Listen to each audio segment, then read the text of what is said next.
ഓം ശ്രീ ഗണേശായ നമ. ഓം ശ്രീ ഗണേശ ശാരദാ ഗുരുഭ്യോ നമ.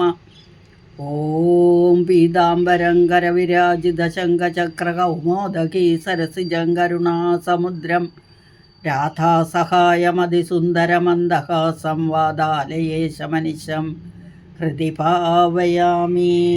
ഓം കൃഷ്ണായ വാസുദേവായ ദേവകീനന്ദനായ ച നന്ദഗോപകുമാരായ ഗോവിന്ദായ നമോ നമഃ. ഓം നമോ ഭഗവതേ വാസുദേവായ. ഓം ശ്രീകൃഷ്ണായ പരബ്രഹ്മണേ നമഃ. ഹരി ഓം. ശ്രീമൻ നാരായണീയം പഠന പരമ്പരയിലേക്ക് എല്ലാവർക്കും സുസ്വാഗതം, സുദിനം നേരുന്നു. നമ്മൾ കഴിഞ്ഞ ക്ലാസ്സിൽ 11-ാം അധ്യായം കംപ്ലീറ്റ് സമ്പൂർണം ചെയ്തു, അതായത് മുഴുവനും പഠിച്ചു കഴിഞ്ഞു.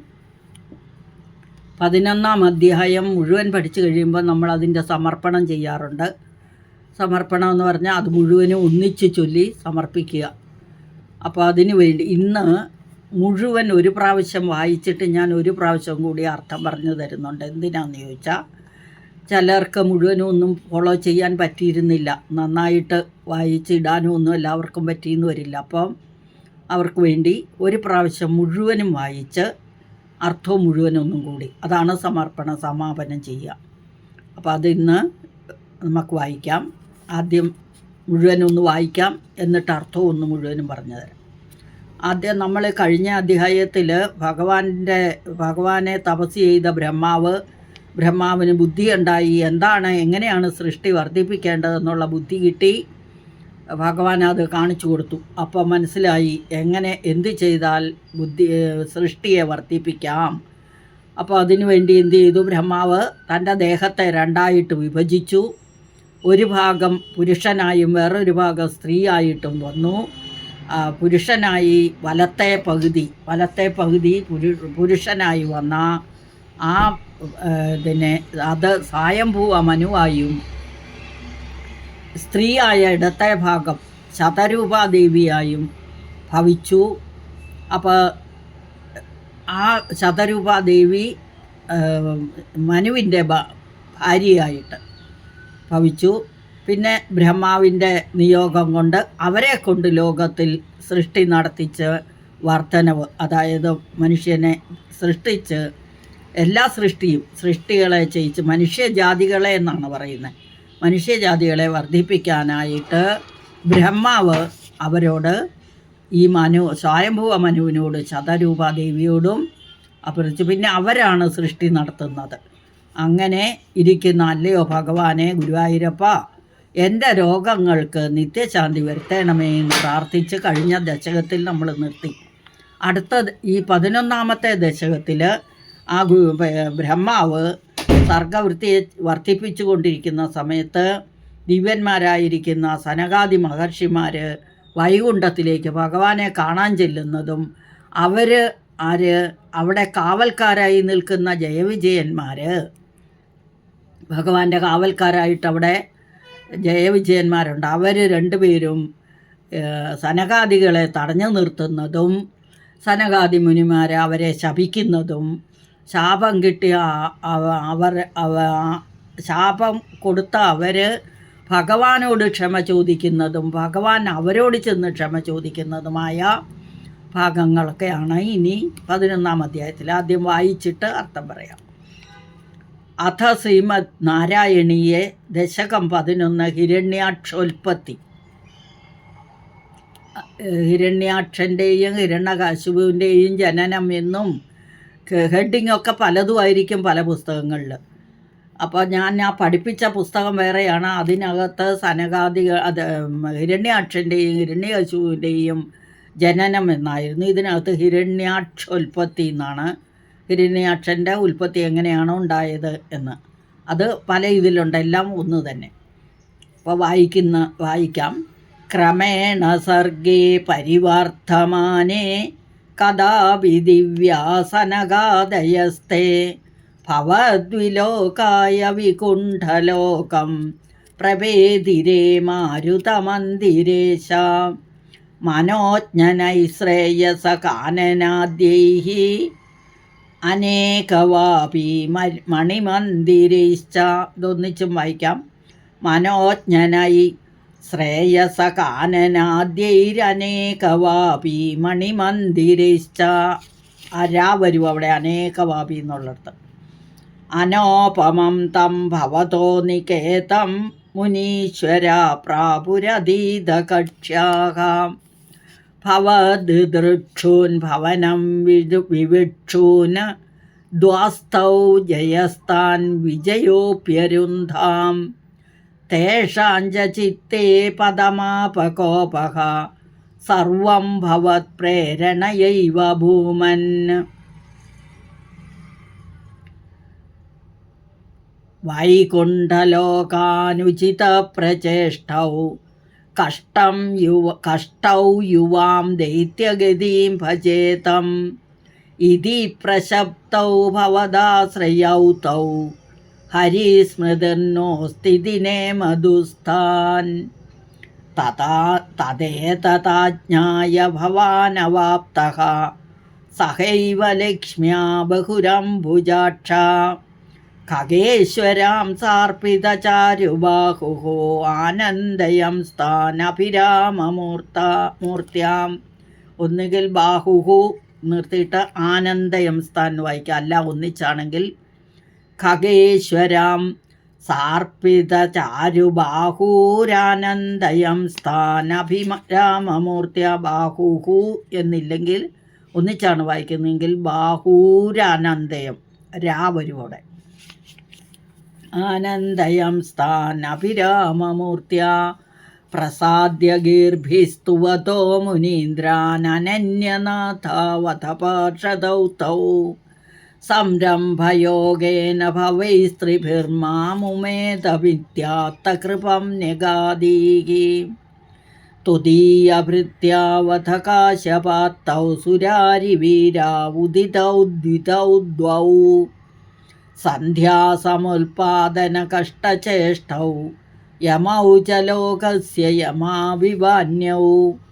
ഹിരണ്യപൂർവ കശുപുക്കിലൈകഃ പരോ ഹിരണ്യാക്ഷ ഇതി പ്രതീതഃ.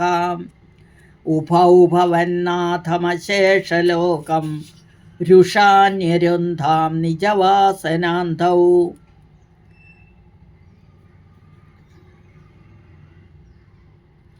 തയോർഹിരണ്യാക്ഷമഹാസുരേന്ദ്രോ രണായ ധാവന്നനവാപ്തവൈരീ. ഭവത്പ്രിയാഷ്മാൻ സലിലേ നിമജ്യ ചചാരഗർവാദ്വിനതാൻ ഗദാവാൻ. ചചാരഗർവാദ്വിനദൻ ഗദാവാൻ. തതോ ജലേശാത് സദൃശം ഭവന്തം നിശമ്യ ബഭ്രാമഗവേഷയം സ്ത്വാം. ഭക്തൈകദൃശ്യ സകൃപാനിധേ ത്വം നിരുന്ധിരോഗാൻ മരുതാലയേശ. നിരുന്ധിരോഗാൻ മരുതാലയേശ. നാരായണാഖില ഗുരു ഭഗവൻ നമസ്തേ. ഓം നമോ ഭഗവതേ വാസുദേവായ. സർവത്ര ഗോവിന്ദനാമ സങ്കീർത്തനം. ഗോവിന്ദ ഗോവിന്ദ. ഇതാണ് ശ്ലോകങ്ങൾ. ഇനി അതിൻ്റെ അർത്ഥം പറയുകയാണ്. അല്ലയോ ഗുരുവായൂരപ്പ, ബ്രഹ്മാവ് സർഗപ്രവൃത്തിയെ വൃത്തിയാക്കിക്കൊണ്ടിരുന്ന സമയത്ത്, വൃത്തിയാക്കുക എന്ന് പറഞ്ഞാൽ വർദ്ധിപ്പിക്കുക എന്നർത്ഥം, വർദ്ധിപ്പിച്ചു കൊണ്ടിരിക്കുന്ന സമയത്ത് ഒരിക്കൽ സനകാദി മുനിമാർ, മഹർഷിമാർ ഭഗവാനെ ദർശിക്കാനായി വൈകുണ്ഠലോകത്ത് വന്നു.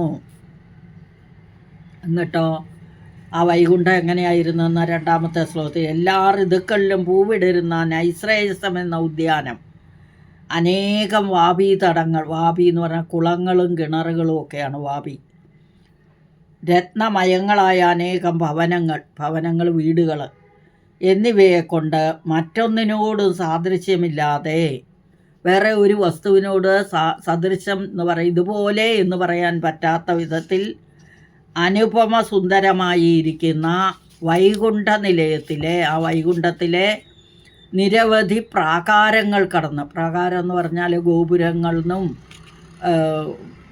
ഘട്ടം ഘട്ടങ്ങളായിട്ടുള്ള തടസ്സങ്ങളെല്ലാം തീർത്ത് അതെല്ലാം കടന്ന് ആ മുനീശ്വരന്മാർ അകത്തു പ്രവേശിച്ചു. എവിടെ? വൈകുണ്ഠത്തിൽ പ്രവേശിച്ചു. എന്നിട്ടോ ഭഗവാനെ കാണാനായിട്ട് വൈകുണ്ഠത്തെ പ്രവേശിച്ചവരായ സനകാദികളെ ജയൻ വിജയൻ എന്ന് പറയുന്ന ജയവിജയന്മാർ 2 പേരാണ്. അതാണ് എല്ലായിടത്തും ഔ ഔ ഔ എന്ന് പറഞ്ഞത് ദ്വിവചനം. അപ്പോൾ ആ ജയവിജയന്മാർ അവരെ തടഞ്ഞു നിർത്തി. നിങ്ങളെങ്ങോട്ടാണ് പോകുന്നത്? അവിടെ നിൽക്ക് എന്നും പറഞ്ഞ് തടഞ്ഞു നിർത്തി. അപ്പോൾ ഈ മുനിമാർ അധികം ദേഷ്യമൊന്നും വരാത്ത നൈഷ്ഠിക ബ്രഹ്മചാരികളാണ്. അവർക്ക് ദേഷ്യമൊന്നും വരാറില്ല. പക്ഷേ ഭഗവാനെ കാണാൻ പറ്റില്ല എന്ന് പറഞ്ഞപ്പോൾ അവർക്ക് ദേഷ്യം വന്നു. അവരെന്ത് ചെയ്തു? ഈ ജയവിജയന്മാരെ ശപിച്ചു. എന്താ ശപിച്ചത്? നിങ്ങൾ അസുരന്മാരായി തീരട്ടെ എന്ന്. അതും ക്രൂരന്മാരായ, ഈ വൈകുണ്ഠത്തിന് യോഗ്യമല്ലാത്ത നിങ്ങൾ, വൈകുണ്ഠ ലോകത്തിരിക്കാൻ യോഗ്യതയില്ലാത്ത നിങ്ങൾ അസുരന്മാരായി തീരട്ടെ എന്ന് സനകാദികൾ ശപിച്ചു. അപ്പം ഭഗവാന്റെ പ്രേരണ ഉണ്ടെങ്കിലല്ലേ ഇങ്ങനെയൊക്കെ പറയാൻ പറ്റുള്ളൂ. അപ്പോൾ ഭഗവാൻ തോന്നിപ്പിച്ചതാണ്, സനകാദികൾക്ക് ദേഷ്യം ഉണ്ടാക്കിപ്പിച്ചതാണ്. ദേഷ്യം ഉണ്ടാക്കിയാലും അവർക്ക് മിണ്ടാതിരിക്കായിരുന്നു. പക്ഷെ മിണ്ടാതിരുന്നില്ല. എന്ത് ചെയ്തു? ശപിച്ചു. അപ്പോൾ ആ ശാപം കിട്ടിയെങ്കിലേ മുമ്പോട്ട് മറ്റേ ജയവിജയന്മാർക്ക് മുമ്പോട്ട് ഇനിയും 2 ജന്മം കൂടെ വേണം അല്ലേ? 3 ജന്മവും അസുരന്മാരായിട്ട് തീർന്നിട്ട് എൻ്റെ അടുത്തേക്ക് വാ എന്നാണ് പറഞ്ഞത്. അവർ എപ്പോഴാണ് ചോദിച്ചപ്പോൾ ഭഗവാൻ എന്തു വേണം വരമെന്ന് ചോദിച്ചപ്പം ഭഗവാനെ മനസ്സിൽ കരുതിയാൽ മാത്രം മതി. എന്നും ഭഗവാന്റെ സ്മരണ ഞങ്ങളുടെ മനസ്സിലുണ്ടാകണം, വേറെ ഒന്നും വരം വേണ്ട എന്ന് പറഞ്ഞ് ചോദിച്ച് മേടിച്ചതാണ് ഭഗവാന്റെ സ്മരണ ഉള്ളിൽ. അപ്പോൾ അത് ഈ ജയവിജയന്മാർ സനകാദികളെ ദേഷ്യം പിടിപ്പിച്ചപ്പോൾ സനകാദികൾ ശപിച്ചു. അപ്പോൾ അസുരന്മാരായി തീരട്ടെ എന്ന് ശപിച്ചായിരുന്നു. അപ്പോൾ ഭഗവാനെ കാണുവാനായി വൈകുണ്ഠത്തെ പ്രവേശിച്ചത് സനകാദികളെ ജയനും വിജയനുമാകുന്ന ദ്വാരപാലകന്മാർ തടഞ്ഞു എന്നും മുനിമാരുടെ മനസ്സിൽ കോപം ആവിർഭവിച്ചു എന്നും, അല്ലയോ സർവവ്യാപിയായ ഭഗവാനെ എല്ലാം അങ്ങയുടെ പ്രേരണയാൽ സംഭവിക്കുന്നു എന്ന് പറഞ്ഞു. ഇനി വൈകുണ്ഠലോകത്തിന് യോഗ്യമല്ലാത്ത പ്രവൃത്തി ചെയ്യുന്ന ക്രൂരന്മാരായ നിങ്ങൾ, ജയനും വിജയനും 2 പേരും അസുരന്മാരായി തീരട്ടെ എന്ന് കോപിഷ്ഠരായ സനകാദികൾ ജയവിജയന്മാരെ അറിയിച്ചു, അല്ലെങ്കിൽ ശപിച്ചു. അപ്പോൾ അങ്ങയുടെ കിങ്കരന്മാരായ അവരാകട്ടെ തങ്ങളുടെ അസുരജന്മത്തിൽ പോലും അങ്ങയുടെ സ്മരണ ചിത്തത്തിൽ ഒന്നും ഒഴിയാതെ ഇരിക്കണേ എന്ന് പ്രാർത്ഥിച്ചുകൊണ്ട് ആ മഹർഷീശ്വരന്മാരുടെ മുന്നിൽ സാഷ്ടാംഗ പ്രണാമം ചെയ്തു എന്ന് 4-ാമത്തെ ശ്ലോകത്തിൽ. ഇനി അടുത്ത 5-ാമത്തെ ശ്ലോകത്തിൽ സനകാദികളാൽ ജയവിജയന്മാർ ശപിക്കപ്പെട്ട അവസരത്തിൽ സനകാദികൾ ജയവിജയന്മാരെ ശപിച്ചപ്പോൾ ഭഗവാൻ നടന്നതെല്ലാം ഗ്രഹിച്ചുകൊണ്ട് തൻ്റെ അതായത് എന്താണ് സംഭവിച്ചതെന്ന് ഭഗവാന് നന്നായിട്ടറിയാം. അപ്പോൾ അതെല്ലാം മനസ്സിലാക്കിക്കൊണ്ട് ഭഗവാൻ എന്തു ചെയ്തു? പെട്ടെന്ന് ഓടിച്ചെന്ന് പക്ഷികളുടെ ഇന്ദ്രനായ ഗരുഡൻ്റെ തോളിലേക്ക് കൈയിട്ടുകൊണ്ട് ലക്ഷ്മി ഭഗവതിയോടുകൂടി, ലക്ഷ്മി ഭഗവതി പുറകെ ഓടുന്നുണ്ട്. അപ്പോൾ ഓടിച്ചെന്ന് ലക്ഷ്മി ഭഗവതിയോടുകൂടി ആ ഭഗവാൻ അങ്ങയുടെ വാസഗ്രഹത്തിൻ്റെ വെളിയിൽ വന്ന്, വൈകുണ്ഠത്തിൻ്റെ വെളിയിൽ വന്ന് നിന്ന് സനകാദികൾക്ക് അങ്ങയുടെ അത്യാകർഷകമായ ദിവ്യദർശനം നൽകി. അപ്പോൾ സനകാദികൾക്ക് ദർശനം കൊടുക്കണമല്ലേ, ഭഗവാനെ കാണണ്ടേ, വന്നത് ഭഗവാനെ കാണാനല്ലേ. അതുകൊണ്ട് എന്തു ചെയ്തു? അവർ നല്ല ആകർഷകമായ ഭഗവാന്റെ ദിവ്യ ദർശനം കാണിച്ചു കൊടുത്തു. ഭഗവാൻ കാണിച്ചു കൊടുത്തപ്പോൾ എന്തുണ്ടായി? ആ ദിവ്യ ദർശനത്തിൽ സന്തുഷ്ടരായി സ്തോത്രം ചെയ്യുന്നവരായ സനകാദികളെ മധുരവാക്കുകൾ കൊണ്ട് പ്രസാദിപ്പിച്ചിട്ട്, നല്ല മധുരമുള്ള വർത്തമാനമൊക്കെ പറഞ്ഞ് നല്ല മധുരമുള്ള വാക്കുകളെ കൊണ്ട് സ്തുതിയൊക്കെ ചെയ്ത് അവരെ പ്രസാദിപ്പിച്ചിട്ട് അങ്ങല്ലാതെ മറ്റൊരു നാഥനില്ലാത്ത ജയവിജയന്മാരോട് അല്ലയോ പാർഷദന്മാരെ, നിങ്ങൾ എന്നോട് ശത്രുഭാവത്തിൽ കൂടി 3 ജന്മങ്ങൾ അനുഭവിച്ചിട്ട് എന്നെ തന്നെ പ്രാർത്ഥിക്കുമെന്നാണ്.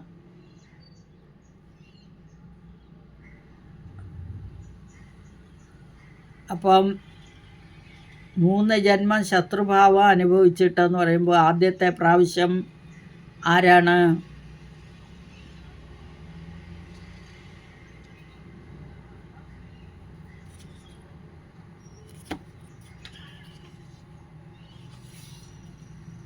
അപ്പം 3 ജന്മങ്ങൾ. ആദ്യത്തെ ജന്മമാണ് ഹിരണ്യാക്ഷനും ഹിരണ്യകശിപുവും. രണ്ടാമത്തെ ജന്മത്തിൽ രാവണനും കുംഭകർണനും. മൂന്നാമത്തെ ജന്മത്തിൽ ശിശുപാലനും ദന്തവക്ത്രനും. അപ്പോൾ ഇവരൊക്കെ എന്തു ചെയ്യുന്നു?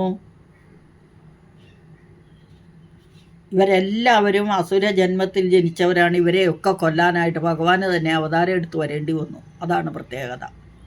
അപ്പോൾ ഈ 3 ജന്മം കഴിഞ്ഞാൽ ഇനി അവർക്ക് ജന്മമില്ല. അവർ മോക്ഷരായി, മോക്ഷം പ്രാപിച്ച് ഭഗവാനിൽ തന്നെ ലയിച്ചു ചേർന്നുവെന്ന് അർത്ഥം. അപ്പം പിന്നെ അവരിൽ ജ്യേഷ്ഠൻ ഹിരണ്യകശിപു, മൂത്തവൻ, അതായത് സനകൻ എന്നു പേരുള്ള മൂന്നാമത്തെ ആള്. അനുജൻ ഹിരണ്യാക്ഷൻ എന്ന പേരിലും കുപ്രസിദ്ധരായി തീർന്നു.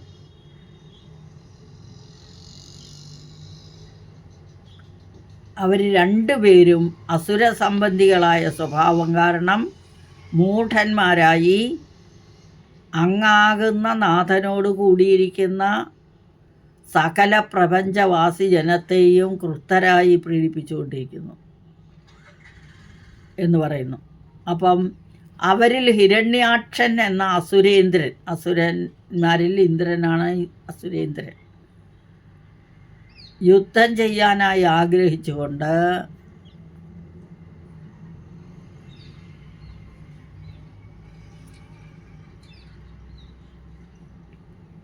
അപ്പം രണ്ടുപേരും അസുര സംബന്ധികളായ സ്വഭാവം കാരണം മൂഢന്മാരായി ഭവിച്ചു.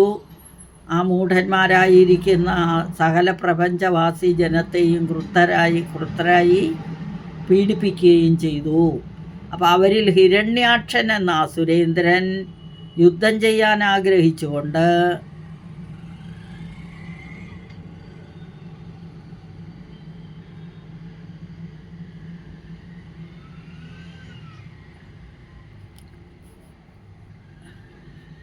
അപ്പം യുദ്ധം ചെയ്യണമെങ്കിൽ തനിക്ക് തക്കതായ ഒരു പോരാളി വേണമല്ലോ.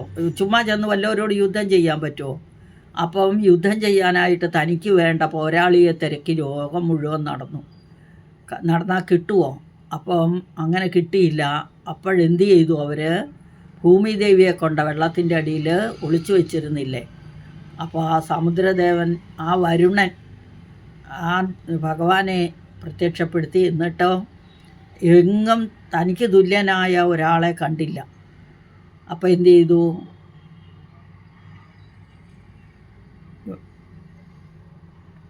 ഇവിടെ ഇവർ കോപ്പുകൾ കൂട്ടുകയാണ്. എന്ത്?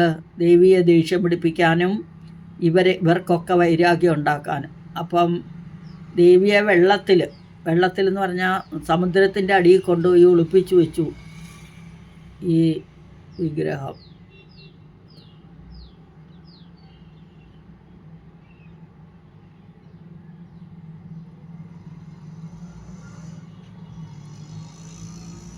അപ്പം എന്തു ചെയ്തു? അവരിൽ ഹിരണ്യാക്ഷൻ യുദ്ധം ചെയ്യാനായി ആഗ്രഹിച്ചുകൊണ്ട് ലോകത്ത് മുഴുവൻ നടന്നിട്ട് എങ്ങും കിട്ടാതെ വന്നപ്പം വരുണദേവനോട് ചോദിച്ചെന്ന് തോന്നുന്നു, ഇനി എന്തു ചെയ്യുമെന്ന്. അപ്പോൾ വരുണൻ പറഞ്ഞു കാണും, ഭഗവാന് മാത്രമേ നിന്നോട് യുദ്ധം ചെയ്യാൻ പറ്റുള്ളൂ, വേറെ ആർക്കും പറ്റുമെന്ന് തോന്നുന്നില്ല, അതുകൊണ്ട് നീ വിളിച്ചന്വേഷിച്ചു എന്ന് പറഞ്ഞു. അപ്പോൾ വരുണനെ യുദ്ധത്തിന് വിളിച്ചപ്പോൾ അദ്ദേഹത്തിൽ നിന്നും ഹിരണ്യാക്ഷനോട് യുദ്ധം ചെയ്യാൻ തുല്യനായി ഈ ലോകത്തിൽ അങ്ങ് മാത്രമേ ഉള്ളൂ എന്നൊക്കെ അന്വേഷിച്ചറിഞ്ഞതിന് ശേഷം സഞ്ചരിച്ചു. അപ്പം അല്ലയോ ഗുരുവായൂരപ്പ, ഭഗവാന് ഭക്തപ്രിയന്മാർക്ക് മാത്രം ദൃശ്യമായ അല്ലെങ്കിൽ അതിനുശേഷം വരുണനെ യുദ്ധത്തിന് വിളിച്ചപ്പോഴാണ് വരുണദേവൻ പറഞ്ഞത്, ഹിരണ്യാക്ഷനോട് യുദ്ധം ചെയ്യാൻ തുല്യനായിട്ട് ആരുമില്ല, എനിക്ക് പോലും ചെയ്യാൻ പറ്റില്ല. അപ്പോൾ ഭഗവാൻ മാത്രമേ തുല്യനായിട്ട് കിട്ടുള്ളൂ. ഭഗവാന്റെ ഇതുകൊണ്ട് എല്ലാം ഭംഗിയായി നടക്കട്ടെ എന്ന് ദേവിക്ക് മനസ്സിലായി. ദേവി പറഞ്ഞു.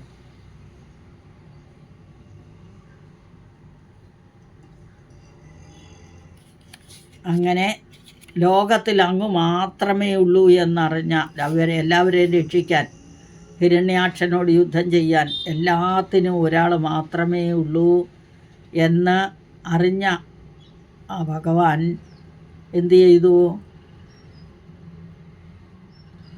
വെള്ളത്തിലിറങ്ങി നിന്ന് തപസ് ചെയ്യാൻ തുടങ്ങി.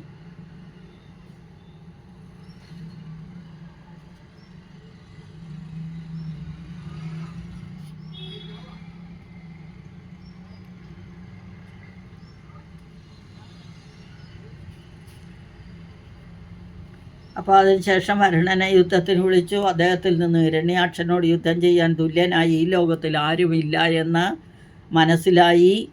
അങ്ങനെ ജലത്തിൽ നിന്ന് വീണ്ടും തപസ് ചെയ്തു. അപ്പോൾ ഭഗവാനെ എല്ലാവർക്കും കാണാൻ പറ്റില്ല. ബഹിർമുഖരായി ചെന്ന് അന്വേഷിച്ചാൽ ഭഗവാനെ കിട്ടുമോ? ഇല്ല. ഭഗവാനോട് ഭക്തി വേണം. അന്തർമുഖരായിട്ട് തൻ്റെ മനോനിയന്ത്രണവും തൻ്റെ ഇന്ദ്രിയങ്ങളെയൊക്കെ നിയന്ത്രിച്ച് ഭക്തി ഭഗവാനോട് വരുത്തിയിട്ട് ചെന്നാൽ മാത്രമേ ഭഗവാനെ കാണാൻ പറ്റുള്ളൂ എന്ന് അവർക്ക് മനസ്സിലായി. ഇതോടുകൂടി നമ്മളുടെ ഈ നാരായണീയം 11-ാം അധ്യായം സമാപിച്ചു. എല്ലാവരും ചൊല്ലി സമർപ്പിച്ചതിന് ശേഷം ആ ക്ലിപ്പ് ഇട്ടു തരിക. അടുത്ത ക്ലാസ്സിൽ അടുത്ത അധ്യായമായിട്ട് വരുന്നവരെ ഹരിയോം നാരായണ. സകലം ശ്രീകൃഷ്ണാർപ്പണമസ്തു. ഓം നമോ നാരായണ.